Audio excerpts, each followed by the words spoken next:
Tutto sembra dire che la morte di Liliana Resinovic avvenga il 14 dicembre, ma finché non ci sarà l'ufficialità dovremmo ancora ponderare qualsiasi altra ipotesi. Ad esempio, va valutata quella di un rapimento e del fatto che la donna fosse ancora viva il 22 dicembre, come affermerà una testimone che dirà di vederla proprio in questo preciso punto dove mi trovo adesso. Adesso vi indico sulla mappa il punto in cui Liliana viene avvistata da questa testimone e come destinazione imposto via Stuparic, sempre localizzazione indicata dalla testimone. Attenzione a quello che accadrà dopo, perché io, mentre ascolterete la testimonianza, camminerò. Guardate dove ad un certo punto mi andrò a trovare. Attenzione a questo dettaglio molto interessante.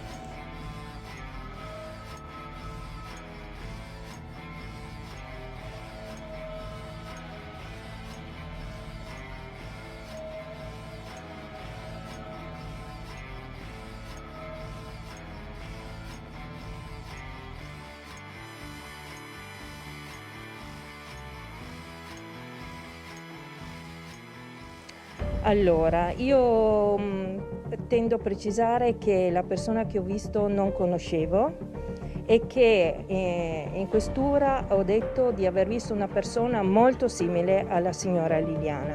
Quindi non posso dire era lei perché non la conoscevo personalmente, però i dati che io ho nell'incontro con questa persona mi portano a pensare che sia la signora Liliana.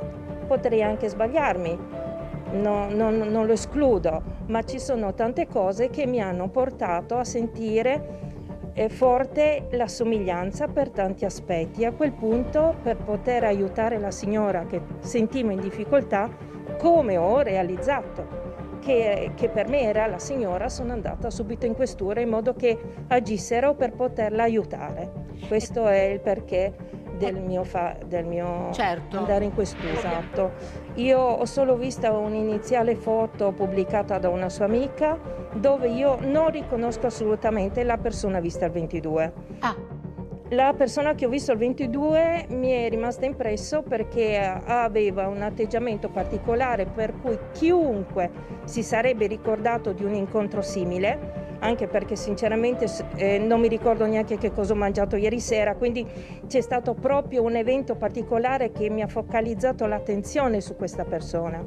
E a distanza di qualche giorno, visto che non guardo la TV spesso per il lavoro, arrivo stanca a casa, il 27, senza andare tanto lunghe per spiegare, ho realizzato che la signora vista da me era molto molto simile alla signora Lilia. Noi incontriamo diverse persone andando avanti e indietro per i marciapiedi, assolutamente non ce le ricordiamo queste persone, sarebbe impossibile e siamo presi dalle nostre attività e i nostri pensieri.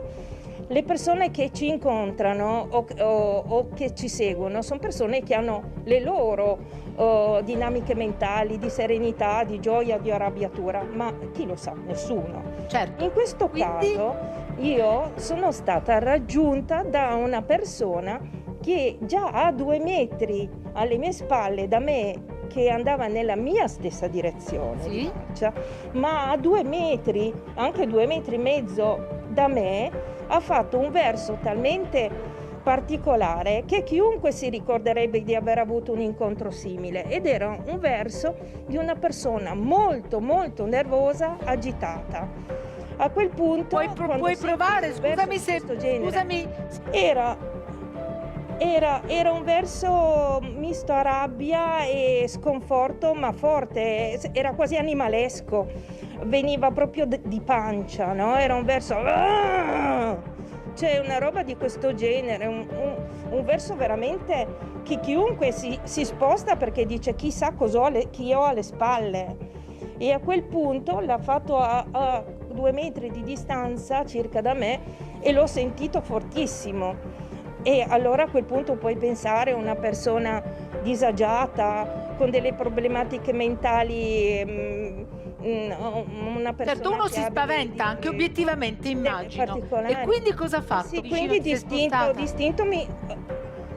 distinto gli ho dato strada, nonostante sta persona poteva passare tranquillamente anche oltre me perché era un marciapiede molto largo. Certo, e quando è passata cosa hai visto? Lì ho avuto tutto io ho avuto tutta l'occasione, dal momento che ho sentito il verso e l'ho guardata, di vedermela venire incontro per 2 metri, 2 metri e mezzo. Il tempo subito di girarmi è istintivo, ti giri subito quando Certo. senti una cosa di questo genere. Certo. E quindi l'ho vista e la signora era a testa alta e con gli occhi fissi, come se la sua mente fosse presa da dei pensieri molto profondi e determinata ad andare in una certa direzione.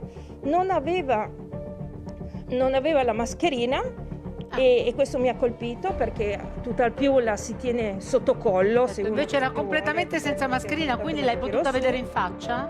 senza mascherina. Oh sì, e aveva anche la mascella molto contratta dalla tensione, lo sguardo fisso avanti, sembrava quasi ipnotico, come una persona ipnotizzata che andava avanti come un treno, ed è passata velocissima. Ma sei riuscita a vedere i capelli? Appunto, Perché lei ha questa io frezza da lì a bianca, poco- no? Se non sbaglio ha una Sì. frezza bianca. Tu l'hai vista?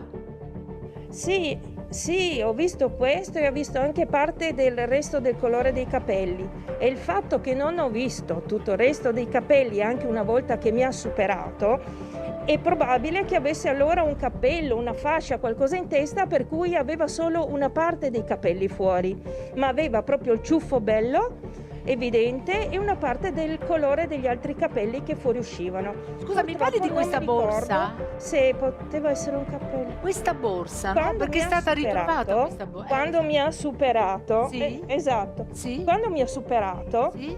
e passandomi davanti mi dava la sua sinistra, Sì? e quindi come mi ha superato ho visto la borsa che aveva, no?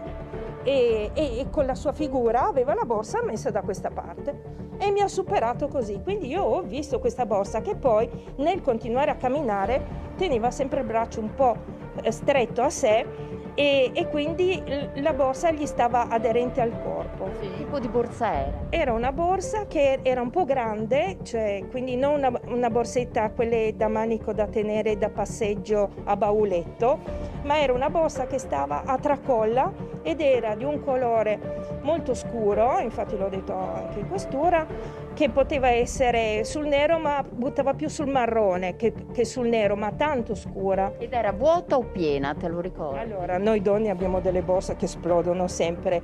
In questo caso la borsa era più sul vuoto, non era riempita in modo esagerato. Aveva una forma di una borsa che può avere dentro qualche cosa, ma non tantissime, ecco. Ovviamente Questo quando sì, tu... non aveva, Scusa. dentro aveva, però diciamo non era riempita come noi normalmente riempiamo quando andiamo a lavorare, che ci mettiamo 1000 cose dentro, ecco.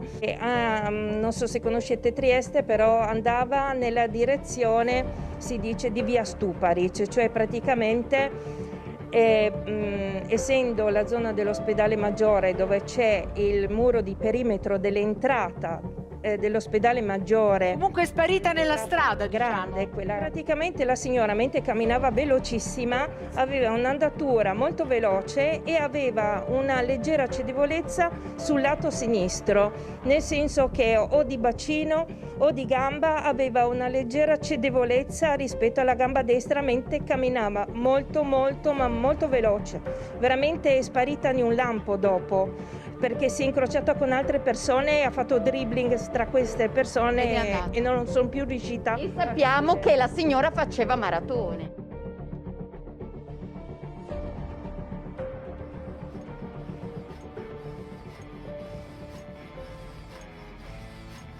Ricapitolando, la signora vede Liliana in piazza dell'ospitale andare in direzione di via Stuparic. Da via Stuparic, in un battibaleno come avete appena visto, si giunge in via Cesare Battisti, dove si sbuca proprio in prossimità della Wind in cui Liliana doveva andare proprio quel 14 dicembre. Allora la signora, suggestionata, ritiene di vedere Liliana proprio in quella zona perché sa che Cesare Battisti è lì vicino, o davvero Liliana in quei giorni va ad abitare in un posto vicino a Cesare Battisti, ecco perché indica quella destinazione, ed essendo il posto vicino viene vista in piazza dell'ospitale?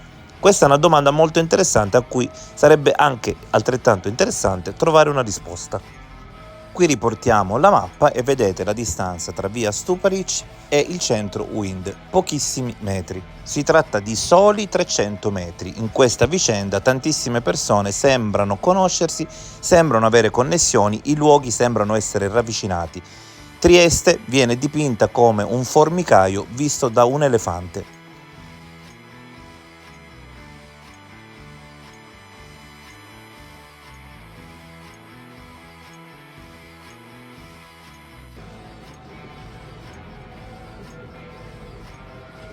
E mentre adesso dal centro Wind torno in prossimità di via Stuparic dove avevo lasciato la macchina, vi anticipo già che questo negozio Wind tornerà in uno dei prossimi video per una ragione incredibile, per l'ennesima coincidenza. Quindi abbiamo molti indizi seminati. Liliana dice di andare alla Wind e viene avvistata dove? Proprio davanti all'ospedale maggiore che dalla Wind dista solo 300 metri. E se un giorno si arrivasse a stabilire che davvero si è trattato di un suicidio, potremmo ritenere che quando riferisce al marito che andrà al cimitero, quella mattina, intende dire proprio che andrà al cimitero, definitivamente.